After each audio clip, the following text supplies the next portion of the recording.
Right, that's working, yes, good. Right, following on from Graham Hancock is an amazing act to follow, isn't it? I've been actually upstairs watching Graham's talk, and I was very keen for Graham to probably stay behind to listen to this talk, because what I'm doing is I'm taking the Graham Hancock thing one step further. So without further ado, let's move on to the presentation. It's the first time I've done this one, so I might trip over once or twice, but let's see if it works out. Okay, this I'm going to tell you a little bit about the background to how I find myself in this position now. Everything I've dealt with in the last few years I call my big toe. Now, some of you in the audience might have come across the work of Tom Campbell, who's written a series of books called My Big Toe. Now, I've interviewed Tom Campbell a couple of times on various radio stations, and Tom and I find it incredibly synchronistic that we came up with exactly the same concepts of big toes. Now, when we use a big toe, we don't actually mean this kind of big toe at all. What we mean is a grand theory of everything. Now, my particular grand theory of everything is something called the Bohmian-Imax grand theory of everything. Now, what I mean by the Bohmian-Imax is something I'll explain as we develop into the talk and the lecture, but effectively it's in reflection of the work of a guy called Professor David Bohm. And again, there might be members of the audience who've come across David Bohm's work in the past, but David Bohm was a quantum physicist who worked with Einstein and was Professor of Physics at Imperial College in London. And David Bohm came up with some phenomenal theories about the nature of reality, the main one being something he called the implicate order. And in the implicate order, what he suggested was that the universe, in effect, is a huge hologram. Not only that, but at the deeper levels of reality, everything is enfolded into itself. So you may remember the famous line by William Blake, to see heaven in a wild flower. Well, effectively what David Bohm was saying was that that is exactly how reality works. It's nested like Russian dolls. Now, a lot of Bohm's work is now very popular in certain circles, because what Bohm's work does is it bridges the stuff we've been talking about today and esoteric thoughts and ideas together with hard science. And this is very much what I do. My role is to try and bring together the science and the experiences together in one way or another. Right, my first book was called Is There Life After Death? The Extraordinary Science of What Happens When We Die. Now, within this, I introduced to the world a series of concepts and ideas. Now, at that time, I was probably slightly more unknown than I am now, in that we had a fair degree of issues trying to get a publisher, but we did effectively find one. But this book has now sold somewhere in the region of 35,000 copies worldwide. It's been translated into various foreign languages, including Russian and Spanish, and continues to sell internationally. The reason being that within this, I come up with a proposal I call cheating the ferryman. And what I suggest is that at the point of death, something very peculiar happens to the human brain. It effectively, rather like Graham was saying, when somebody has a near-death experience, they report that they have a past life review, or what is termed technically the panoramic life review. You know, the idea that my life flashed before my eyes. Well, in this book, what I suggest is that in a real death experience, rather than a near-death experience, this is not what happens. It doesn't flash. It's a literal minute-by-minute recreation of your life from the moment of your birth to the moment of your death. Within this book, you'll find example after example of how this science works, how it works neurologically. It will cite the work of people like Carl Pribram, Roger Penrose, and Wilder Penfield, among other people. I'm only rushing through this very quickly because I want to give you a basic idea of where I'm coming from on this. So in fact, at the point of your death, you exist in this effective recreation of your life that's very similar to the Matrix in the Matrix movies. And if anybody's ever seen the movie Vanilla Sky, it's very much like the character in that David Ames exists, the Tom Cruise character, where you are literally living your life again. By doing this, I think I come up with an explanation of the déjà vu phenomenon. You know, that feeling you've been here before, that feeling and that sensation that something seems bizarrely familiar. I've got cases of people on my forum and other people have contacted me from around the world who not only get déjà vu sensations where they feel familiar, they get déjà vu sensations where they know what's going to happen next. In fact, I do a regular radio program on BBC Radio Merseyside, and a few months ago we had somebody phone up who explained that they had had a déjà vu sensation where they knew every word that was going to be said on the television before it was said. And again, this was on live radio. I'm sure that there's some of you out there that have had these experiences before. This also explains precognition, because effectively if you're living your life again, it technically means that you can see the future because you've already experienced it. Okay? I also bring in the concept of what I call the Bohmian IMAX again. And what I'm saying is in the Bohmian IMAX is that there is another principle called the Everett's many worlds interpretation of particle physics. And this suggests that the universe splits into thousands of copies of itself every split second. Now, if you think this through logically, this means that there will be trillions and trillions of versions of every single person in this room. But every single person in this room, a version of that person will fall through every single potential of every decision that you make from the moment of the birth to your moment of your death. Which effectively means that out there in what I will come back to, which is called the Akashic Record, there is a record of every single outcome of every decision in your life. So when you're in the Bohmian IMAX and reliving your life again, it's not like Nietzsche would say, the eternal return. It's effectively a super-duper three-dimensional computer game. And in this computer game is programmed every single outcome of every decision you make. Now, interestingly enough, I discovered recently that Stephen Hawking, an associate of his called Hartle, have actually suggested something very similar. Now, remember the word, I said Stephen Hawking. I didn't say somebody who has had some kind of vision or channeling experience. And Stephen Hawking has actually stated that he believes that every decision we make collapses what's called the wave function of reality and brings into existence a brand new universe based upon the decision you just made. Now, this suddenly means that your life takes on a very, very different viewpoint from what you normally think it's to be. And this effectively is what I mean by the Bohmian IMAX. Now, the Bohmian IMAX is a reflection of another concept called the Cartesian theatre. And the Cartesian theatre is a much mocked idea whereby the idea that when you perceive things, there's a little version of you inside your head watching the world around you. You might remember the numbskulls if you're old enough in the old comics. Now, this idea is called the Cartesian theatre because it's the idea that inside your head is a theatre of all the experiences that are outside you, and you're sitting in front of a screen watching it. The problem with that, it has an infinite regress, because effectively there must be a little man inside the head of the little man inside your head. And this clearly doesn't work, so there's got to be something more to it. And this is where the Bohmian IMAX comes in. So you'll see the subtle difference, Cartesian theatre, Bohmian IMAX, much bigger experience. My second book came out in 2008 and is called The Daemon, A Guide to Your Extraordinary Secret Self. In this book, I focus in on a more specific area of my hypothesis, which is that when you're in the Bohmian IMAX and you're living your life again, there is a part of you who remembers the fact you've lived this life again. I will guarantee that there are many members of the audience that have always wondered about that sensation you have to do or not do something, that little inkling that says, don't do this, that little voice in your head. This is because you consist of two individuals within your brain. There's your eidolon, which is your lower everyday self, that lives your life linearly. That is the version of you that doesn't know that you're living your life again. The higher part of you, the daemon, is the memory trace of the fact that you have lived this life before. So this being knows what the outcomes of your decisions will be. And it warns you to not take certain courses of action. Now, in the book, I cite example after example from history and from people who contacted me from around the world who'd read the first book, turning around and saying that they had had these very experiences. I know of one case of a gentleman that was in Zimbabwe in 1969, whose life was saved by a voice that warned him there was going to be an ambush and then pushed him from the top of an armoured vehicle into the camouflage netting by the side. Just as it did so, a series of bullets ripped into where he was sitting. He would have been hit in the neck, the groin and the stomach, and he would have died instantly. He survived that.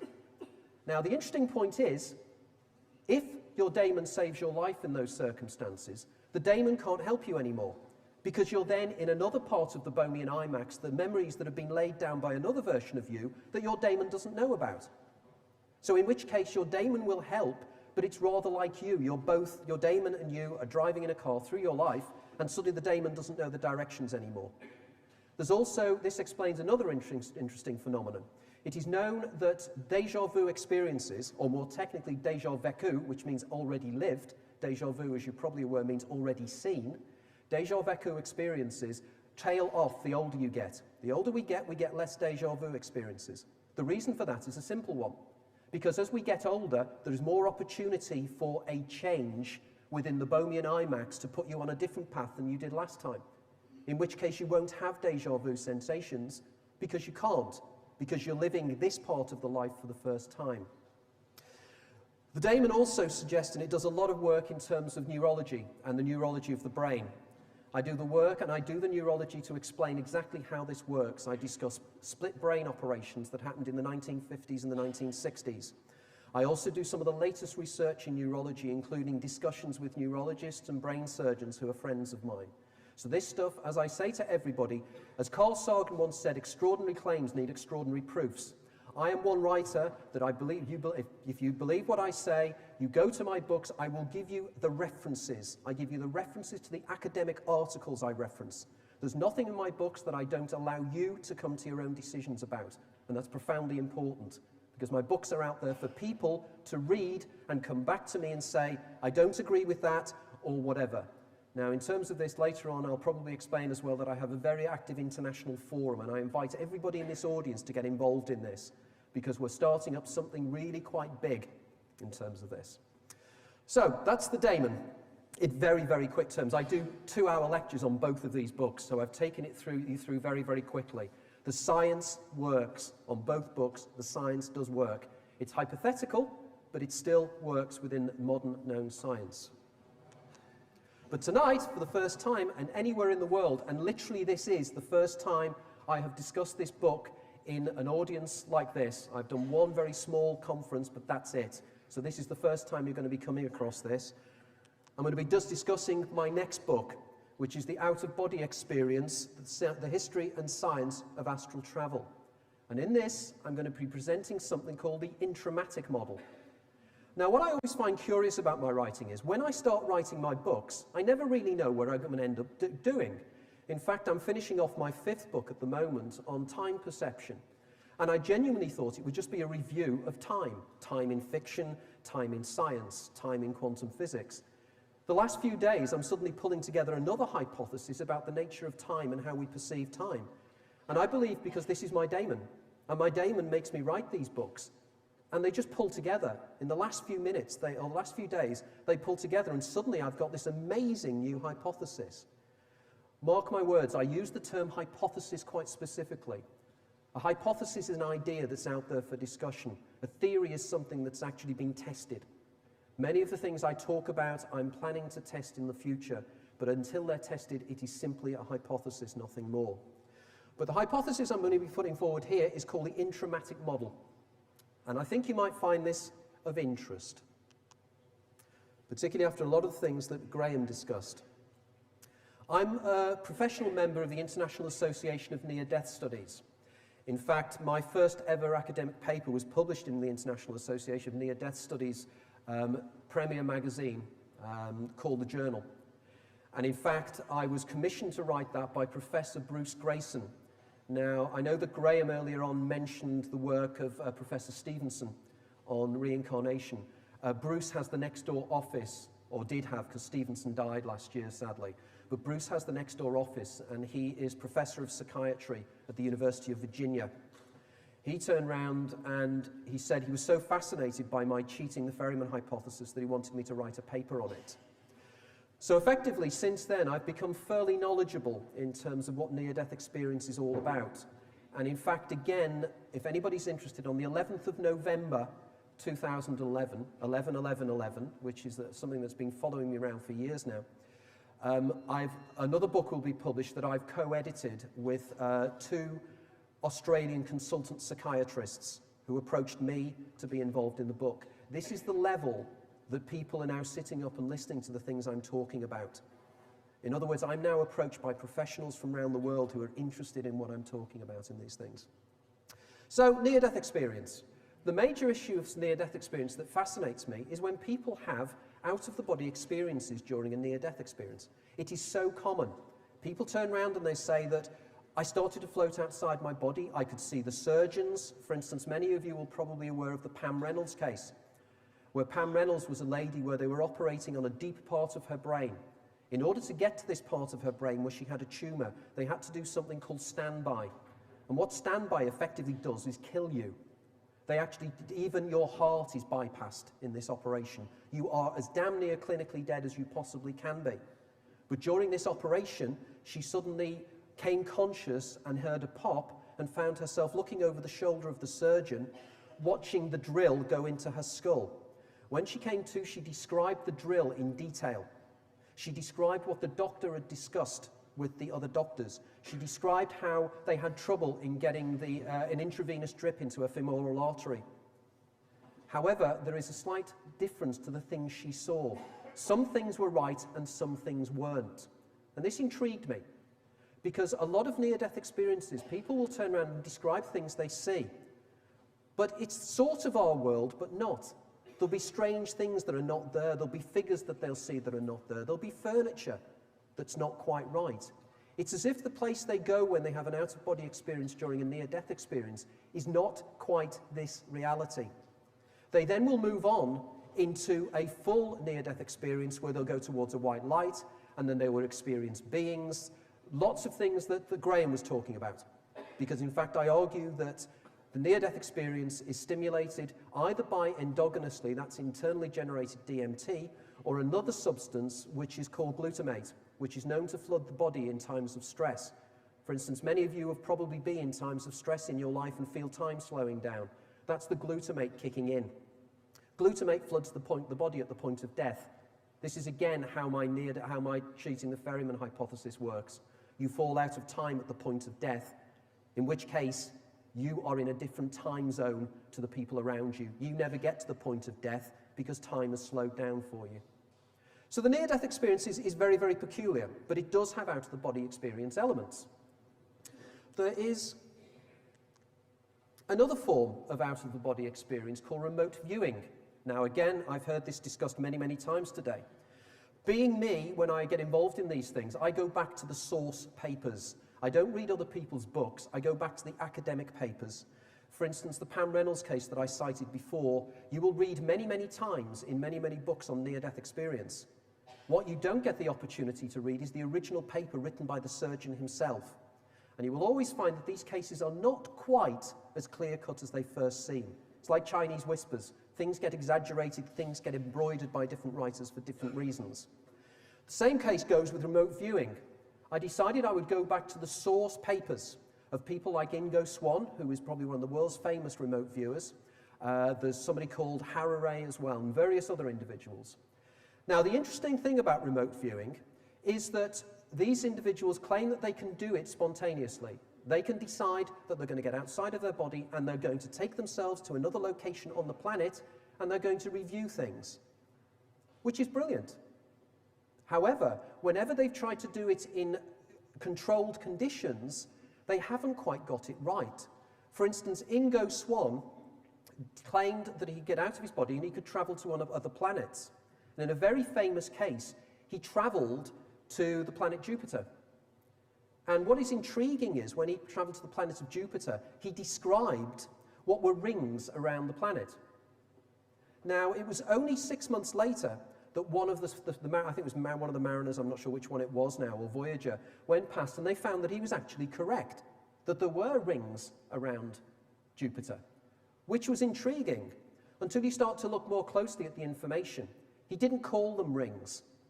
What he said was there was things that looked like the rings of Saturn that were coming out of the surface of Jupiter, which is a subtly different thing. He also claimed that he could see volcanoes poking out of the clouds of the planet Jupiter. Now, anybody who knows anything about astronomy knows that Jupiter is a gas giant. There is effectively, if there is indeed any surface at all, it's extremely small, and it's literally thousands and thousands of miles of cloud cover before you actually get to the surface. So whatever Ingo Swann was seeing, it wasn't Jupiter. But I don't disagree that Ingo Swann was not seeing something. The strange thing is, if you go a little bit further out from Jupiter, you'll find a satellite of Jupiter called Io. Io is the most volcanic object in the solar system. It has huge volcanoes on there. In fact, the surface of this particular satellite is just made up of sulfur and various other things.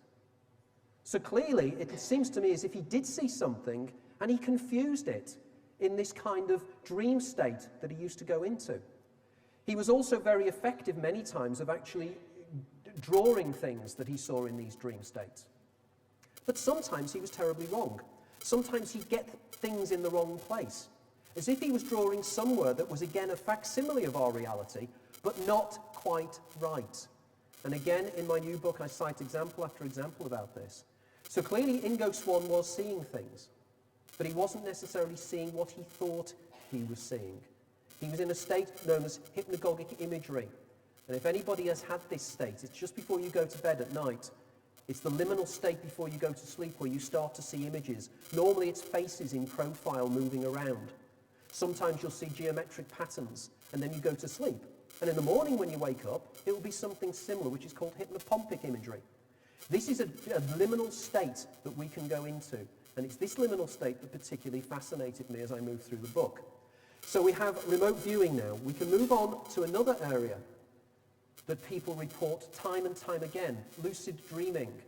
This is the ability that certain individuals have that when they're in a dream sequence, they can become consciously aware of the fact they are dreaming. When they do this, they can manipulate the reality in raised commas within the dream state to move around, talk to people, interface with people, fly, do all those kind of wonderful things you normally do in dreams, but you are embodied, you know who you are. Now, I'm in contact with some of the world's leading authorities on lucid dreaming, including Robert Waggoner. And if you read any books on this, on lucid dreaming, the Robert Waggoner book, Lucid Dreaming, is an amazing book. And again, I've interviewed Robert a couple of times on my own web TV programs. Robert is of the opinion that lucid dreaming, you're in some kind of alternate universe, and you become lucid in this alternate universe, which again comes back to the Everett Many Worlds interpretation of particle physics. That if there are trillions and trillions of universes, there has to be a universe very close to this one, which is damn close to this one. In which case, could this be the place we go when we dream? Now, lucid dreaming is particularly fascinating because there's a member of my international forum called Ian Wilson, who lives in Penticton in Canada, who not only lucid dreams, but he has precognitive lucid dreams, which effectively means that he will become lucid, and then a few days later he will find himself living the dream that he dreamt about. A few years ago he became lucid in a dream, and his daemon, the voice in his head, said, "You have one of your work friends over there." This is in the dream sequence, and it said to him, "Put your fingers forward and draw a red triangle on your friend's forehead." He did this in the dream. A few weeks later, he's at work, and suddenly he realizes he's living the dream that he dreamt. A déjà vu, if you like, because in fact an associate of mine, Dr. Arthur Funkhauser, has this dream theory of déjà vu, that a dream theory is a precognitive dream you've had, and you start to live it. Okay? So Ian has this sensation, and he thinks to himself, what did I do last time? The daemon says in his ear, you drew a red triangle on his forehead. So what he did was, he raised his hand, and he pointed at the friend who was the other side of the room, and he drew the red triangle. A red triangle appeared on that guy's forehead.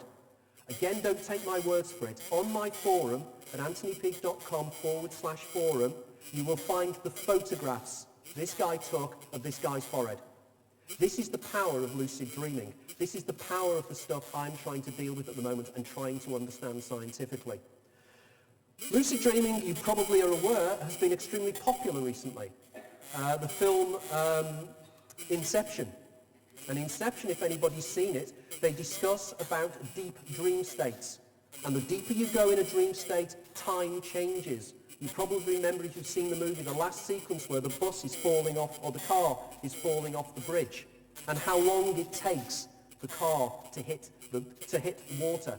And that is because within their dream state, the glutamate has triggered in. They've fallen out of time. Now, here is the cover of the Robert Wagner book, and Robert was one of the people asked questions about the movie Inception because they wanted proper lucid dreamers to talk about it. Now, one of Robert's dreams, it's very, very strange. Robert was flying in his dream, and he saw a load of people with high stoved hats. And as he was flying along, he decided to knock the stoved hat off one of the individuals. As he did so, a hand came up and grabbed his hand and stopped him doing it. He suddenly realized that that person was lucid himself. That in the lucid dream state, the people you encounter are lucid dreamers themselves. And Robert has also told me you can tell whether they're conscious or not conscious when they're dreaming, because they have this dreamy look on their faces. He has example after example of this book where he has lucid dreamed with other people. This is a dream state that is real. The only reason we agree that this is reality is because we are sharing it. It's consensual. We will all agree what happened. You will all go away and agree what I said. That's why we believe it's real. The reason we don't believe dreaming is real is because it's not consensual. So you can't go to somebody and say, what happened in my dream? What's the implications if you have a dream and the other person has the dream with you, and you compare notes and you share the dream? That's another reality. It's just a different reality to this one. And this is effectively what I think is happening with lucid dreaming. In terms of the things I'm talking about here, we have three major individuals that are involved in this work. Okay? That's Ingo Swann, the guy, and his book, Oh, Kiss the Earth Goodbye, which is, again, well, all these books are well worth reading for the background information that I'm telling you about. The guy in the middle is Robert Monroe, who set up the Monroe Institute in America. Robert Monroe was an amazing guy. He was a super wealthy businessman who started having out-of-the-body experiences in his late 40s. This man had no reason whatsoever to start writing books about it. He'd already made enough money. In fact, he was facing ridicule by writing these books. But if you read his book, Journeys Out of the Body, you will discover some stunning things. He again goes to places. He travels in his dream sequences.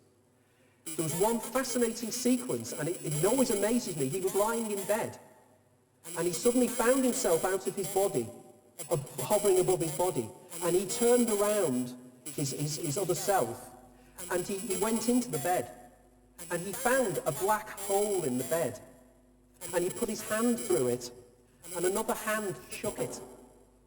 He went into this hole and found himself in a place he called Locale 3.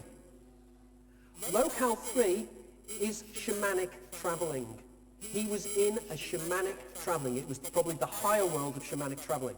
And the one thing that Robert Monroe says about Locale 3, if anybody's read the books, is it's like a facsimile of here, but it's not quite.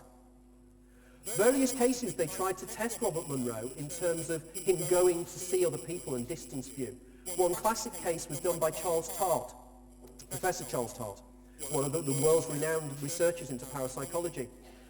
And Robert had a dream, and he found himself in Charles Tart's new house in California. The interesting thing is, he got some of the information right, but I think he got the people in the room wrong, he got the colour of the carpet wrong, and he got the furniture wrong. He was again in another version of reality that was so real, he thought it was real. The other guy at the end, who is probably less known, but is well worth checking out, is a guy called Waldo Vieira. And Waldo Vieira has written a book called Projectology, which is one of the hugest books ever. And I'd like to thank Stephen Cinnamon, who's in the audience, for loaning me this book, and I must give it him back sometime. The trouble is, it's so huge, it's difficult to carry. I need a truck to bring it back. But it's one of the most definitive books in terms of out-of-body experiences.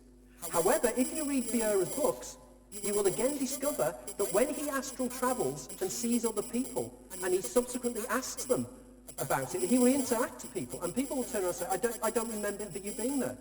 He would speak to his sister, and his sister wouldn't remember anything about it. It's because Waldo was not in this universe. He was in Locale 3. He was in the facsimile universe that backs onto this one, that shamanic travelers have known for years.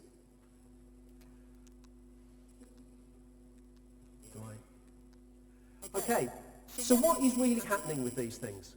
Are they really hallucinations? Are they really just the brain playing around with us? Or is there something more than that?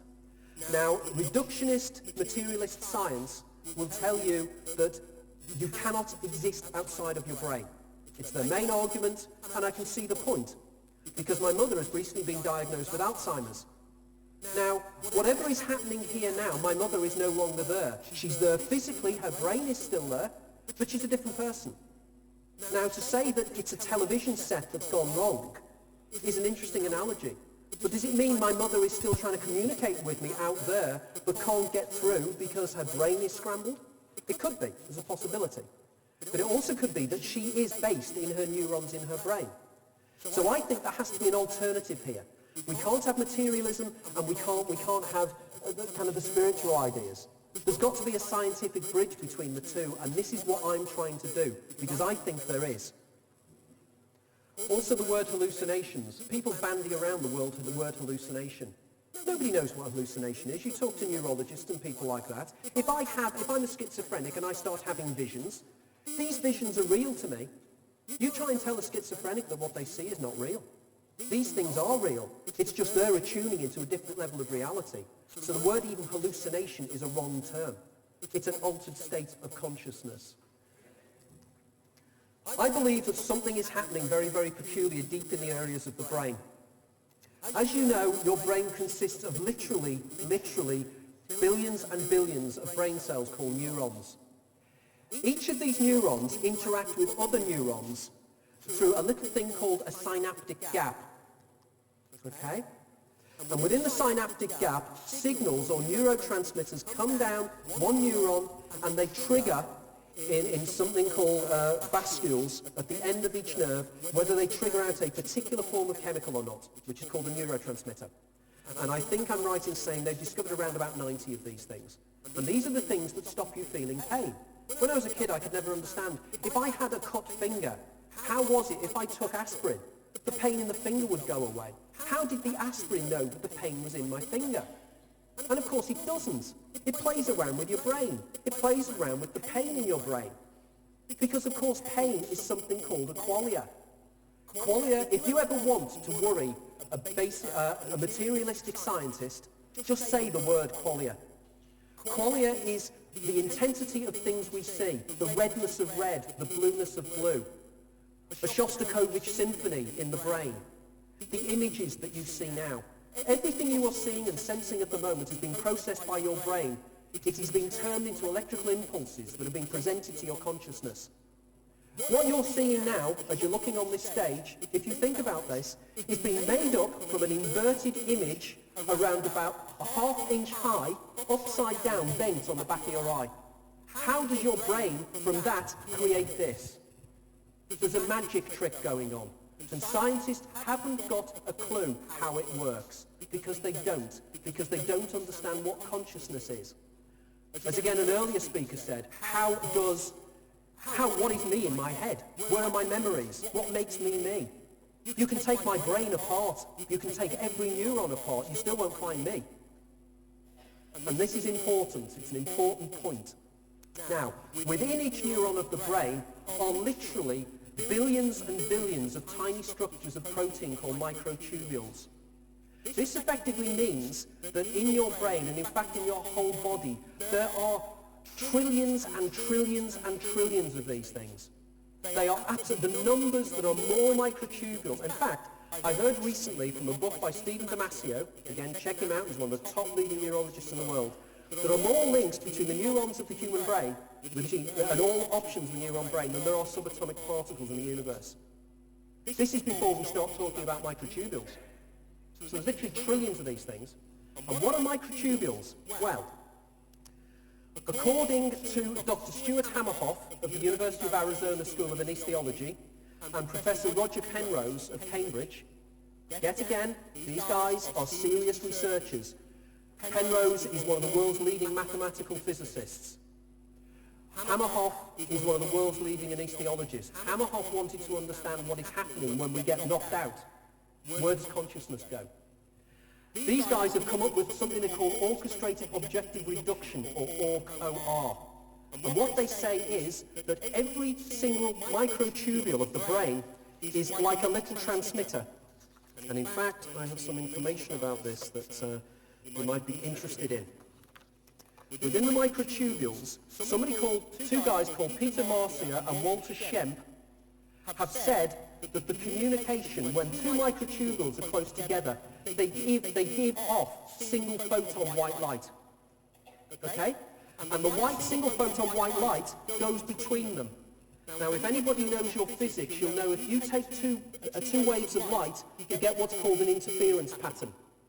And again, if anybody knows about the twin slit experiment in quantum physics, this is one of the most greatest mysteries of science, how things can be a particle and a wave at the same time. Now, I haven't got time to go into this, but please check out the twin slit experiment, because this will start to make sense. Single photons come across here, and they interfere with each other. In doing so, they create single photon holograms. So imagine this, in your body there are tens of trillions of these things all the time generating holograms between themselves. This is how we create reality. This is how your brain creates the reality out there. It's a hologram, it's holographic. Now, if anybody knows anything about holograms, you'll know that if you take a holographic image and you smash it, it's not like a jigsaw puzzle where each picture, if you smash a jigsaw puzzle, each bit of the jigsaw puzzle contains just that bit of the jigsaw puzzle. Each bit of the hologram contains the whole. This is again what David Bohm was saying about the implicate order. Everything is enfolded in itself. So this reality has been created by holograms. Okay? There's a fantastic book called The Holographic Universe by Michael Talbot, who sadly died a few years ago. Again, a book well worth reading in terms of my own stuff. So these guys are saying that this is what happens in reality, that we collapse the wave function within our own brains. Certain people have pointed out in recent years that the brain is too hot and too warm. A guy called Max Tegmark has particularly said this is the case. Because for this to happen, there has to be a certain type of temperatures and things. However, the work by Marcia and Schempp as well has actually said that this is not the case, that it can happen within the brain. Now again, Stuart Hamerhoff has a fantastic website full of amazing material on this. This is again leading edge science that most people don't know about. And they don't know about it because there's not a conspiracy, it's just that major scientists just don't want you to know because it will question your own state of reality. So, what I'm saying is that what happens within the brain is we have an idea, a thought, a perception. That moves down into the microtubules, which triggers into the neurons, into the microtubules, into an area even closer and smaller, called the 0 point field. Okay, 0 point energy. Because what I believe is, within the microtubules, we access something that is known as the Akashic field. Okay? Now, what the Akashic field is something full of a substance known as 0 point energy. Now, 0 point energy is the most sought after substance on the planet or on the universe at the moment. For instance, I was told recently they found traces of a particular form of hydrogen on the moon. No, helium on the moon. And this helium supposedly is linked to 0 point energy. What 0 point energy is they discovered, for instance, something called the Casimir effect. If you put two pieces of glass together, they kind of lock together. And they realize there's something happening within the electrons there. And it seems to be there's this energy coming up from somewhere. Now, as you probably know, if you go into the nucleus of the atom, it's 99.999 empty space. It's an absolute vacuum. So 99.9% of solid reality around us is a vacuum that's made up of energy, as other speakers have said. But the energy that really is the backdrop is this 0 point energy. Now, 0 point energy is called 0 point energy because it exists literally at the point of absolute zero, which is 273.15 degrees Celsius. That is the coldest place Impossible. It's around about 3 degrees cold, 3 degrees warmer, colder, let's get this wrong. Absolute zero is 3 degrees colder than the absolute space, the absolute vacuum of space. Something very strange happens in this time. There's something generated, there's energy coming up from it, and the only thing they can think of, it's the energy coming between electrons themselves. A company in Denver 2 years ago got something put forward where they got a patent to try and draw up this energy. It's that serious. And again, don't take my word for it, just put 0 point energy in on the web. And the human brain work together, and I think what brings it together is something called BOSE-EINSTEIN condensates. What BOSE-EINSTEIN condensates are, we really like a laser beam, like this. That is a BOSE-EINSTEIN condensate. Most people don't even realise when they use a laser exactly what a laser is. It's effectively a series of subatomic particles that are acting as one. In other words, you get electrons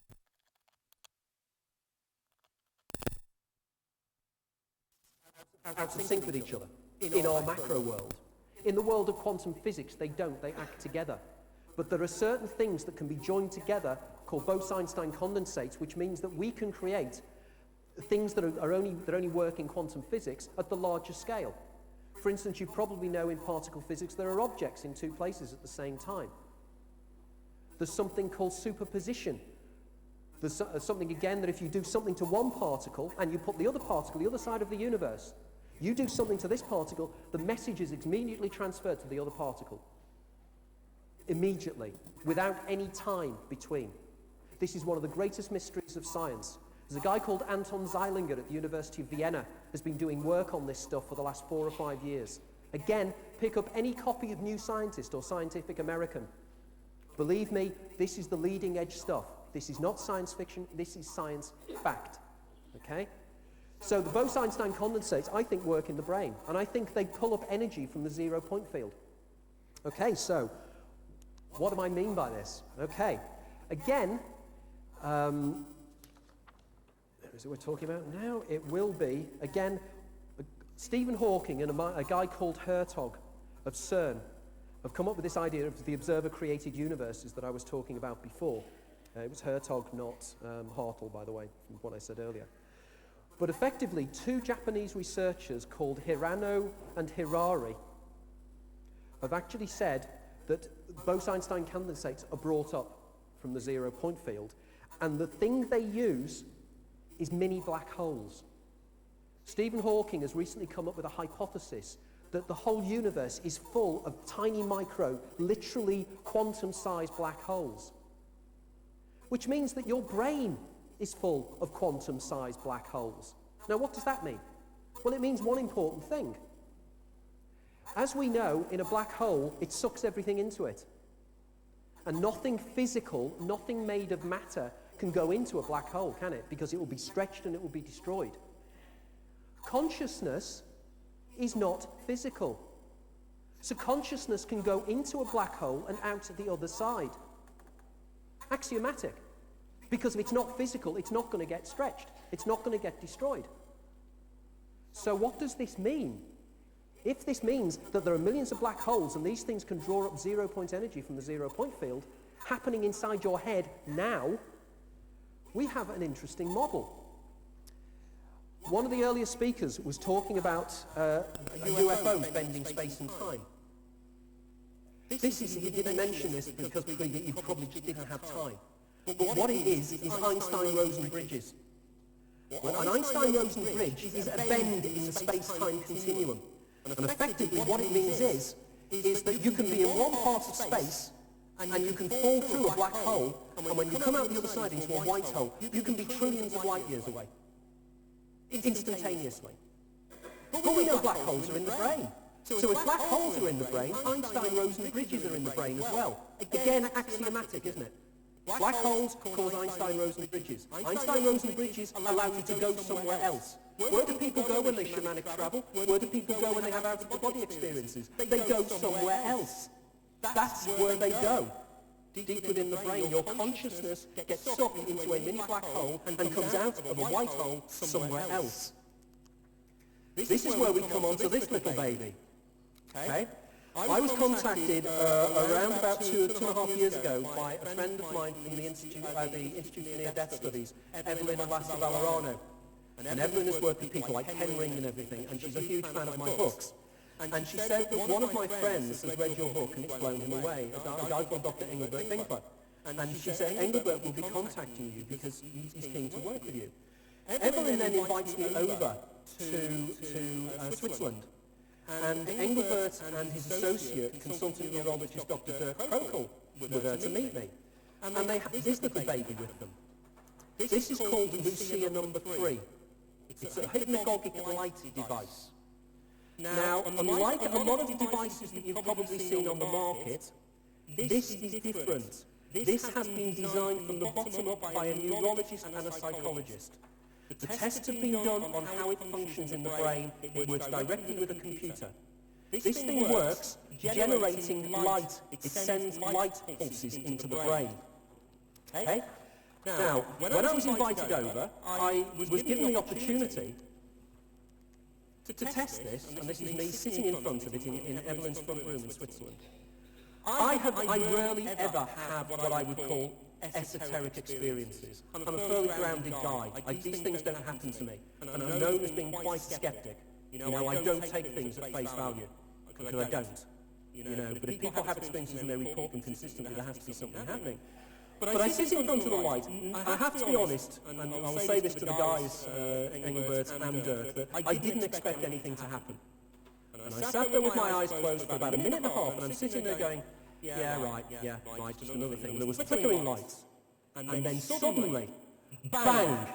From this side of my vision field came a blue light, and it came from nowhere. And then from this side, there was a red light, and they mingled in the middle, and they started to swirl around. And I turned around to Dr. Krokel and I said, have you turned the colour of the light off? Have you changed it? And he said, no, you can open your eyes and see.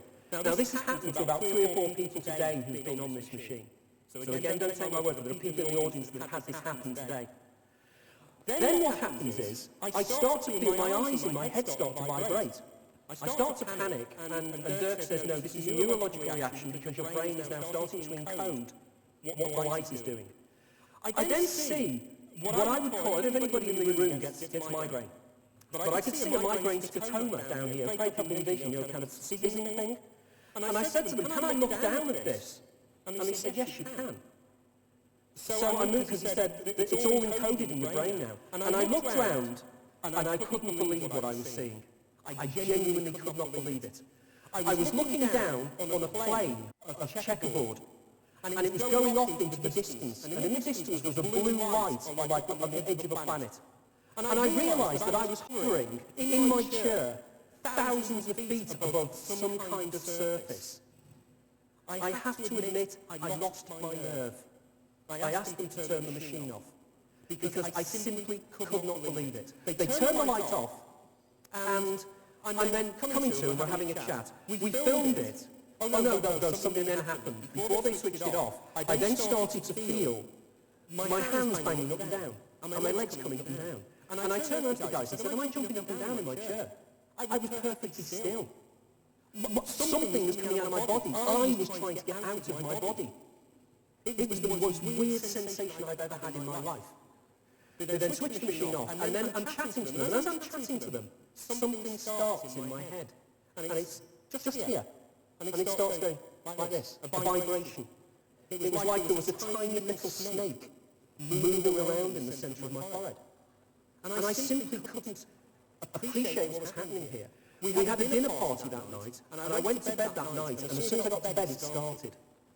The dreams I had that night were like nothing I'd ever had before. They were three-dimensional, the colours, the imagery, and everything else was absolutely fantastic.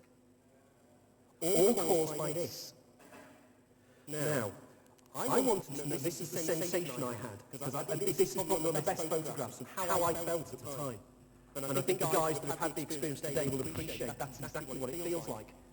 And then, and again, this sensation, and a kind of a tunnel, going down it like people talk about in near-death experiences. How does it work? Well, again, going back to Graham, It's dimethyltryptamine. I argue that, and the guys have said this, the dimethyltryptamine, this triggers endogenous, internally generated DMT, the stuff that Graham had to drink that tasted so foul. You don't need to drink it, it's already in your brain. It's just waiting to start. In fact, you'll be interested to know that in 1972, a guy called Axelrod was working with brain tissue, and he found dimethyltryptamine in the brain tissue. It's already in the brain. They then discovered a few years ago something called trace amine-associated receptors, or TARS, T-A-A-R-S. These are receptor sites in the neurons of the brain. A receptor site is like a key, like a lock. And the lock can only be opened by a particular key, by a particular neurotransmitter. These particular receptor sites only work with amines. Dimethyltryptamine is an amine. We already have receptor sites in the brain for the DMT. This effectively is absolutely stunning. They then found that there's something called the sigma-1 receptor. The sigma-1 receptor works with DMT. So if DMT can be generated within the brain by something like this, it means it's part of our evolution. It's sitting there waiting to be activated. It's just a question of us activating it. Now, this is where it starts to get weird. I started to get intrigued by this because I knew that what was actually being activated was my pineal gland. Which of course, if you look at any diagram of the brain, you cut the brain apart, you have the right and left hemisphere. You also have the reticular formation underneath it. You have all these little things, the amygdala, the hippocampus and everything else. And there's two of them. There's one thing that there's not two of in the brain. That's the pineal gland. People like Descartes, when they used to take the brain apart of dead people, the one thing they were amazed was, why is this just this one thing? What's the significance of this? I think the significance is that this is where DMT is generated. Of course, people out there will actually know it as the brow chakra. This is what I was experiencing here, because if you drill back in the brain from there, what do you find? The pineal gland. Now, the pineal gland has been known through history. There's a symbolism to this. The first one up there is an Assyrian winged god. It's holding a pine cone. Why? Down here you have Bacchus with a pine cone at the top. The Pope got a pine cone staff. Why? Pine cones, Osiris, symbol of Osiris. And in the Vatican, there's supposedly the world's largest pine cone. That's a drawing of the pineal gland. That's why it's called pineal. It looks like a pine cone. We think that the largest is in the Vatican. It's not. How about this for pineal envy? This is Angkor Wat, which I visited this time last year. And I did a short film out there for an American TV program. Look at that. They're pine cones. Bloody big pine cones. These things have been screaming at us for centuries and we haven't seen it. The ancients have been telling us, it's your pineal gland. There's something about it, it's the portal that will take you somewhere else. Now, my associates, Engelbert and Dirk and a few other associates, took themselves over to Lhasa in Tibet because they wanted to test Lucia with people from the Bon tradition. Now, the Bon tradition are Buddhists of the shamanic tradition. They go back centuries because Buddhism is very syncretic. It takes in other religious beliefs. And the Bon tradition are the original shamans of that area. If you look at shamanic tradition, these guys go into deep trance states. They do the dream traveling. They're guys that know how to get out of their bodies and go places. They had a handful of them sitting in front of Lucia. Within minutes, these guys were seeing mandalas, they were seeing all kinds of things that they said would take years of training to see. This baby can give it you in 3 minutes. What was then weird was that the guys then went, the next day, they went wandering around the Dalai Lama's palace, in the Potala Palace. And they went into a room, and in the room were huge objects in glass cases that were veneered by the Buddhists there. They looked at them. They were elephants' pineal glands, ossified over many, many years. And of course I use the word ossified very, very precisely, because it's said that fluoride in the water ossifies the pineal gland. This is possibly why a lot of us are having problems with not being able to see a lot of these things, because our pineal glands are being ossified. Because as you get older, it just becomes more bone-like, effectively. So we lose that ability to communicate with alternate zones of consciousness. My next book, which is down here, which this is a pre-copy of it, because I only got it 2 days ago from my publisher, will be out on the 27th of October. And this is the one that discusses all the things I've been discussing now. Now, if anybody's interested, this book normally goes $10.99. Now, if anybody's interested, for the people in this group, and it is a special offer for the people in this group, my publishers, Watkins, that you can buy this for $6.99 if you phone a particular number I can give you a number of, and then they will give you free postage and packing. So you're going to get a $6.99 effectively for a lot less than that. And that would be to pre-order before the book is published, because it's going to be going out on the 27th of October in the UK, the USA and Canada on the same day. It's being launched in 3 different countries. So, what Ervin Laszlo contacted me over this. Now, I don't know if you know Ervin Laszlo, but Ervin Laszlo is a professor, and he has written a book called Science in the Akashic Field. And he does a lot of stuff that I've been talking about in terms of zero-point energy. Really interesting stuff. I sent Laszlo a copy of the book, the manuscript. Laszlo came back and said, I want to write the preface to your book. When I got back what he said, I could not believe what he said. This is one of the things, and this guy's been nominated for the Nobel Peace Prize twice. Okay? He said, Peake brings us closer to understanding the mystery of the real world and the many ways we can apprehend it. This is what this book is all about. It's about a great deal, as much or more than any book I have ever read. Reading it is a mind-binding experience that must not be missed. It clearly affected him to the extent, as we mentioned earlier, I've been offered and accepted a research fellowship at his Centre for Advanced Studies in the Bruno University. And what I'll be doing is research on this stuff, because I think this is profoundly important, and it's bridging science with noetic experiences. It's building science with a lot of experiences that people in my audience have all the time. You're not hallucinating. You're going somewhere else. You actually are in a real place. So whatever people turn around to you and say that, oh no, you're just dreaming. You're not dreaming. It's far more important than that. And from here. Right, episode 4, I've been a busy boy. Effectively part episode 3A. 3A, yeah. Will be coming out on the 11th of November, which is a book on the near-death experience, which is for clinicians. But effectively, I've written a chapter on the out-of-body experience in that. And as I said, I've written that with 2 consultant psychiatrists from Australia. But the next book in my series is the one I intimated before, which is called Time, Dreams and Recognition.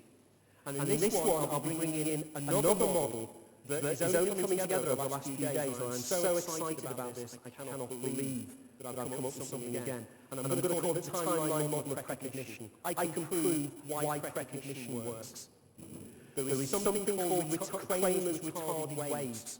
This is again another form of particle physics.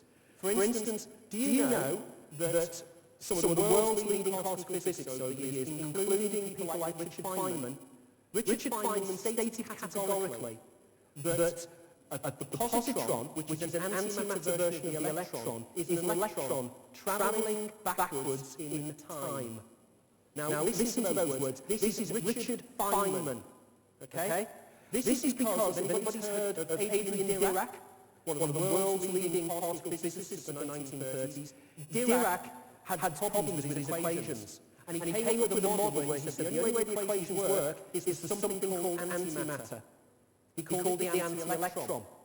A few years later, a guy called Anderson in America actually found the anti-electron, and he called it the positron. Since then, they've found antimatter versions of most of the subatomic particles. These are all travelling backwards in time. They think soon they will have an antimatter molecule. We are made of molecules, aren't we? So there must be an antimatter version of every single human being in this room who's travelling backwards in time. Their time flow is just opposite to ours. This is like the movie Benjamin Button. This again is hard science. And Kramer is a guy that's doing a lot of work on this, and this is how I think precognition works. We're picking up on backward travelling positrons, and they stick in zero-point field, and that's how we see the future. So it's not just what I say, we've lived this life before, there's more to this than that. So this whole thing is my big toe, and I think that's where we're going. I don't know where we're going at all, but at the moment I am so excited the way things are happening. And this little baby is going to be one of the portals that we're going to use over the next few years to carry humanity forward. And you guys are the first ones to actually hear this talk and see this. So I'm delighted you've enjoyed everything else. Okay, that's it for now. Now, has anybody got time for questions, or are we finished now?